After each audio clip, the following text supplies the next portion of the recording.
Shalom, salam sejahtera untuk kita semuanya, saudara-saudaraku dimanapun Anda berada. Kembali kita akan melanjutkan pelajaran sekolah sahabat kita.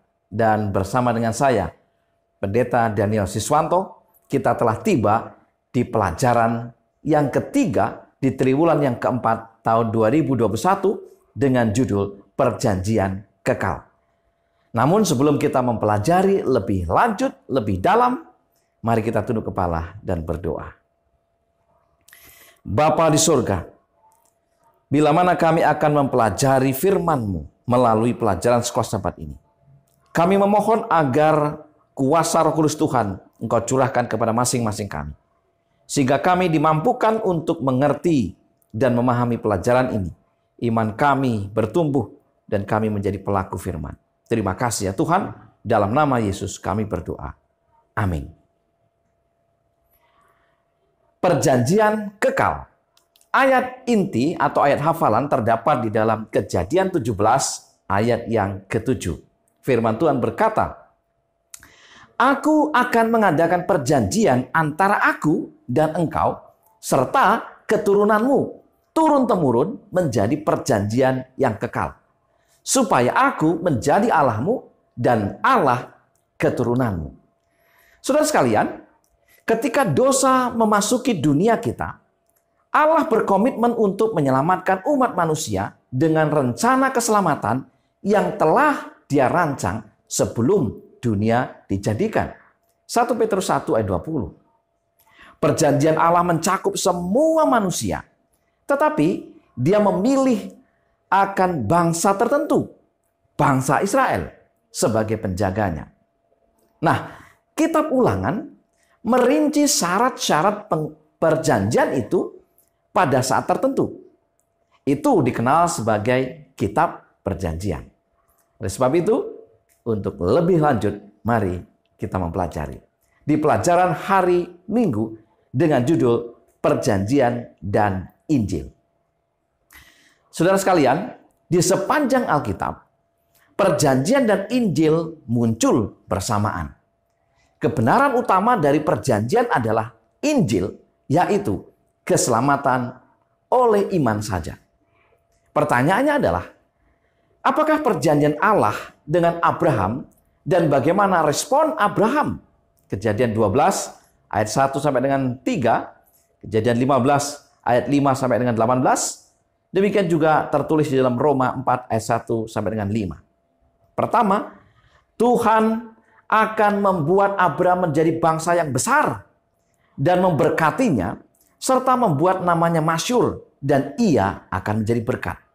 Yang kedua, Tuhan akan memberkati orang-orang yang memberkati Abraham dan mengutuk orang-orang yang mengutuk Abraham. Dan oleh keturunan Abraham, semua kaum di muka bumi akan mendapat berkat. Yang ketiga, Abraham mempercayai Allah. Ia percaya sepenuhnya akan janji-janji Allah baginya. Saat Tuhan meminta Abraham mempersembahkan Ishak di Gunung Moria, Kejadian 22, Abraham menurut. Dan itulah sebabnya Abraham dibenarkan di hadapan Allah. Imannya diperhitungkan menjadi kebenaran. Berabad-abad kemudian, Rasul Paulus menggunakan Abraham sebagai contoh untuk apa yang dimaksudkan dengan hidup oleh janji-janji yang berdasarkan perjanjian yang Allah buat dengan umatnya. Yaitu, Paulus mengangkat tema ini di dalam Galatia pasal 3 ayat 6. Di mana dia mengutip dari Kejadian 15 ayat 6 tentang bagaimana iman Abraham. Apa itu iman Abraham? Iman Abraham diperhitungkan baginya sebagai kebenaran. Dan merujuk kembali kepada janji yang pertama kali dibuat kepada Abraham, bagaimana semua bangsa akan diberkati melalui keturunannya. Galatia 3 ayat 9. Janji-janji dalam perjanjian itu dibuat untuk semua, baik bagi orang Yahudi maupun bukan Yahudi, yang hidup oleh iman. Galatia 3 ayat 7.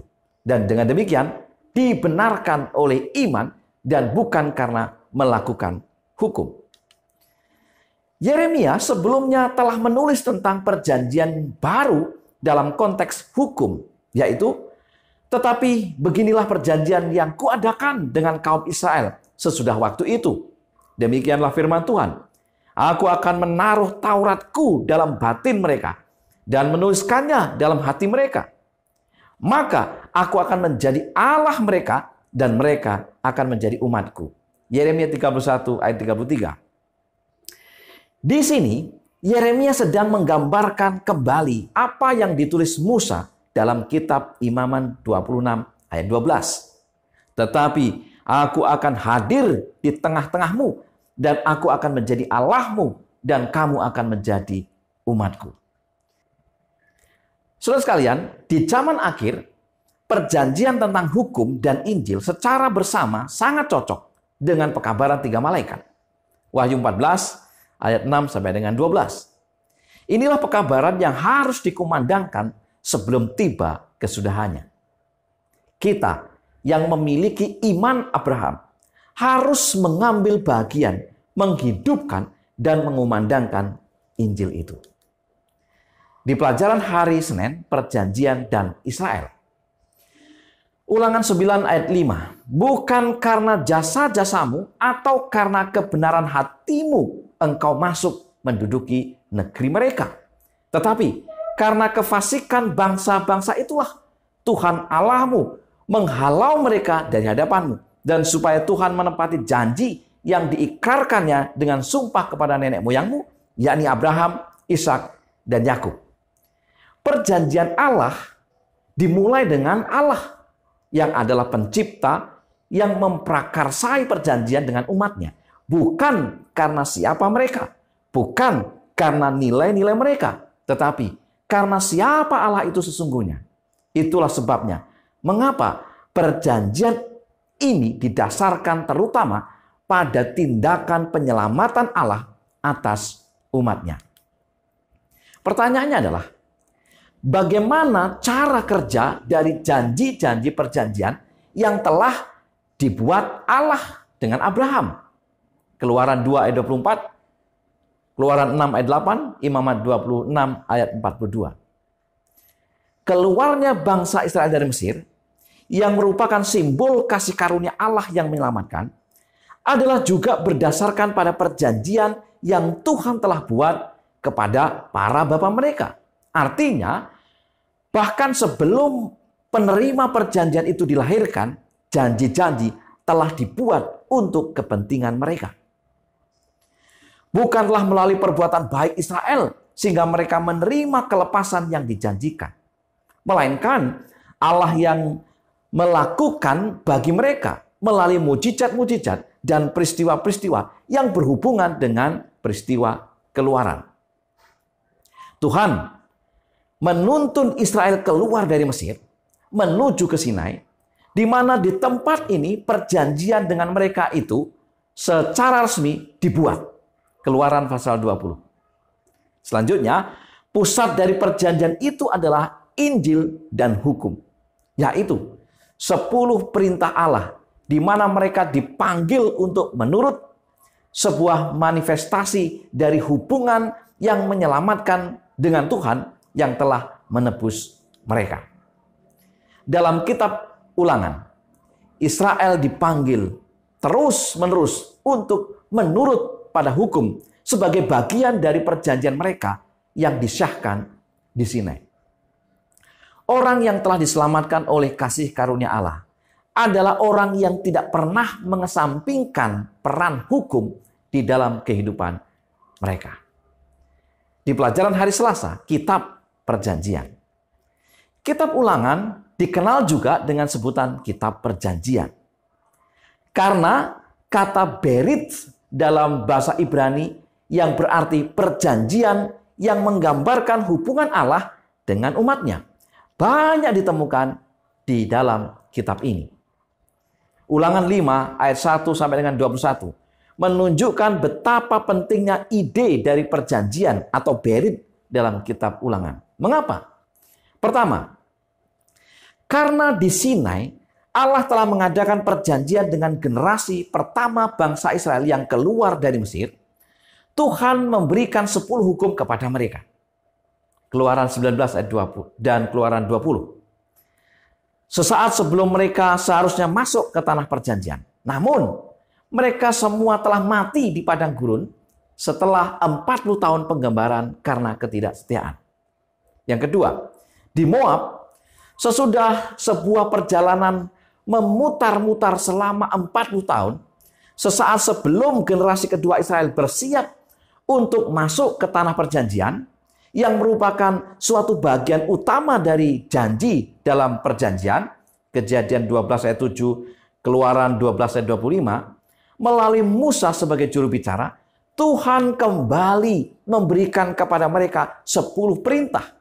Dan ini merupakan sebuah cara untuk menekankan kembali bagaimana pentingnya bagi mereka untuk memperbarui kewajiban perjanjian mereka. Saudara sekalian, ketika Musa menuliskan dalam Ulangan 5 ayat 3, bukan dengan nenek moyang kita, Tuhan mengikat perjanjian itu, tetapi dengan kita. Kita yang ada di sini pada hari ini. Kita semuanya yang masih hidup. Di sini, sangat mungkin ia sedang menekankan fakta bahwa Bapa mereka sekarang sudah tiada, dan janji-janji perjanjian yang indah yang dibuat kepada para bapa saat ini sedang digenapi kepada mereka. Hal ini mungkin saja merupakan cara Musa untuk membuat mereka mengetahui bahwa mereka tidak seharusnya mengacaukan perjanjian tersebut. Sama seperti yang dilakukan generasi yang lalu. Janji-janji dengan pelbagai kewajibannya sekarang adalah milik mereka.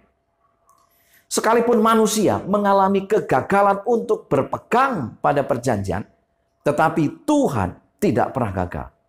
Dari generasi ke generasi perlu mendapatkan amaran agar tetap berpegang pada perjanjian. Sebab itulah yang terbaik dalam perjalanan hidup mereka. Di pelajaran hari Rabu, umatnya yang kudus. Bangsa Israel tinggal di sekitar bangsa-bangsa yang sudah terbenam dalam kekafiran, dalam politeisme, dan berbagai praktik yang benar-benar keji, termasuk mempersembahkan anak sebagai korban. Kita dapat membayangkan betapa merosot dan jahatnya sebuah kebudayaan dan sebuah agama yang akan melakukan hal-hal ini kepada anak-anak mereka sendiri. Dan mereka melakukan hal ini atas nama Allah-Allah mereka. Tidak mengherankan, berulang-ulang sepanjang sejarah bangsa Israel, Tuhan telah memperingatkan umatnya agar jangan mengikuti cara hidup dari bangsa-bangsa di sekeliling mereka.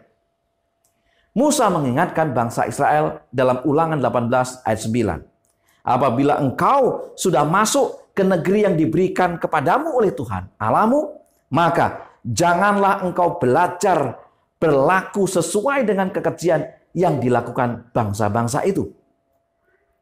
Saudara sekalian, bangsa Israel dipanggil untuk maksud khusus. Mereka telah masuk ke dalam perjanjian dengan Allah. Mereka berperan sebagai saksi kepada dunia tentang Allah yang menciptakan alam semesta, dan hanya kepada Dialah kita menyembah. Pertanyaannya adalah, ketika mengingatkan Israel akan perjanjian dengan Allah, mengapa Musa merasa penting untuk menekankan kata hari ini dalam Ulangan 26 ayat 16 sampai dengan 19? Pertama, Israel harus dengan serius berkomitmen saat itu juga untuk menjadi setia, kudus, dan umat khusus yang mana ini merupakan alasan utama bagi keberadaan mereka sebagai bangsa perjanjian. Yang kedua, Israel perlu menyadari sepenuhnya bahwa mereka adalah bangsa yang mengenal Allah yang benar dan mengetahui kebenaran tentang Allah dan bagaimana Dia mau umat itu hidup di dalam kebenaran. Yang ketiga, dalam sebuah pemikiran nyata, Israel bukan hanya memiliki kebenaran zaman ini, tetapi Mereka harus mewujudkan kebenaran itu sampai Yesus yang adalah kebenaran itu sendiri datang. Yohanes 14 ayat yang ke-6. Saudara sekalian, adalah masih relevan untuk berkomitmen kepada Allah dan pada tuntutan-tuntutan perjanjiannya bahkan sampai hari ini. Di pelajaran hari Kamis, gambaran-gambaran lain. Sebuah perjanjian terdiri dari sebuah persetujuan yang sah antara dua pihak, dengan aturan, dengan syarat, dan dengan ketetapan. Namun, meskipun elemen-elemen ini harus ada dalam sebuah perjanjian, ini belumlah cukup luas untuk mencakup kedalaman dan luasnya jenis hubungan yang Tuhan inginkan dengan umatnya. Apakah jenis hubungan yang Tuhan inginkan dengan umatnya? Ulangan 4 ayat 20, Ulangan 8 ayat 5, Ulangan 14 ayat 1, Ulangan 32 ayat 6, 9, 18 sampai dengan 20. Apa gambaran di sana? Seperti orang tua dengan anak-anaknya atau ikatan keluarga. Ide tentang keluarga yang secara ideal haruslah paling dekat, paling erat, dan menjadi satu ikatan yang penuh kasih. Saudara sekalian, Allah selalu menginginkan hubungan seperti ini dengan umatnya. Bahkan saat Kristus yang telah bangkit dari kubur, dia merujuk murid-muridnya sebagai saudara-saudaraku. Matius 28 ayat 10. Dan ini merupakan satu contoh dari cinta dan kasih karunia yang mengalir dari kasih kepada mereka yang sebenarnya tidak layak untuk itu. Itulah inti dari hubungan antara Allah dan manusia yang selalu ada. Kasih karunia dan cinta yang diberikan kepada mereka yang tidak layak untuk menerimanya. Sesungguhnya Allah itu kasih adanya. Apa yang Tuhan telah lakukan bagi Israel, Dia akan melakukan juga bagi kita. Ulangan 4 ayat 20. Sedangkan Tuhan telah mengambil kamu dan membawa kamu keluar dari dapur peleburan besi dari Mesir untuk menjadi satu umat miliknya sendiri. Seperti yang terjadi sekarang ini. Ulangan 8 ayat 5. Maka haruslah engkau insaf bahwa Tuhan Allahmu mengajari engkau seperti seseorang mengajari anaknya. Saudara sekalian, apa yang perlu kita bangun dalam hidup kita adalah memperdalam hubungan yang karib, akrab, dan dekat dengan Tuhan. Mengasihi Tuhan dengan segenap hati, jiwa, dan pikiran. Dan di saat yang sama, mengerti akan kewajiban perjanjian dengan berpegang pada hukum-hukumnya. Sebagai kesimpulan pelajaran sekolah sahabat kita. Yang pertama, kita yang memiliki iman Abraham harus mengambil bagian menghidupkan dan mengumandangkan Injil itu. Yang kedua, orang yang telah diselamatkan oleh kasih karunia Allah adalah orang yang tidak pernah mengesampingkan peran hukum di dalam kehidupan mereka. Dan yang ketiga, sekalipun manusia mengalami kegagalan untuk berpegang pada perjanjian, tetapi Tuhan tidak pernah gagal. Dari generasi ke generasi perlu mendapatkan amaran agar tetap berpegang pada perjanjian. Sebab itulah yang terbaik dalam perjalanan hidup ini. Yang keempat, Allah memanggil kita sebagai Israel rohani untuk berkomitmen kepada Allah dan pada tuntutan-tuntutan perjanjiannya, bahkan sampai hari ini. Dan yang kelima, apa yang perlu kita bangun dalam hidup kita adalah memperdalam hubungan yang karib, yang akrab, dan dekat dengan Tuhan. Mengasihi Tuhan dengan segenap hati, jiwa, dan pikiran. Dan di saat yang sama, mengerti akan kewajiban perjanjian dengan berpegang pada hukum-hukumnya. Saudara-saudaraku yang dikasihi Tuhan, itulah pelajaran yang bisa saya sampaikan pada saat ini. Kiranya kita boleh diberkati dan mengerti. Mari kita tunduk kepala dan berdoa. Bapa yang penuh kasih, terima kasih untuk perjanjian yang indah yang Tuhan telah berikan kepada umat-umat Tuhan, bahkan kepada kami saat ini. Biarlah kami akan terus berpegang pada janji-janji Tuhan dan mengikuti akan hukum itu sebagai bagian daripada kisah kasih Tuhan, sebagai bagian daripada karunia yang menyelamatkan. Berikanlah hikmat kepada masing-masing kami untuk mengerti pelajaran ini. Dalam nama Yesus kami berdoa. Amin. Saudara-saudaraku yang dikasihi Tuhan, sekali lagi saya mengucapkan banyak terima kasih untuk setiap support saudara. Mari kita terus sungguh-sungguh mempelajari akan pelajaran sekolah sahabat kita dan bersemangat. Sekali lagi, selamat belajar, selamat sahabat, dan Tuhan memberkati.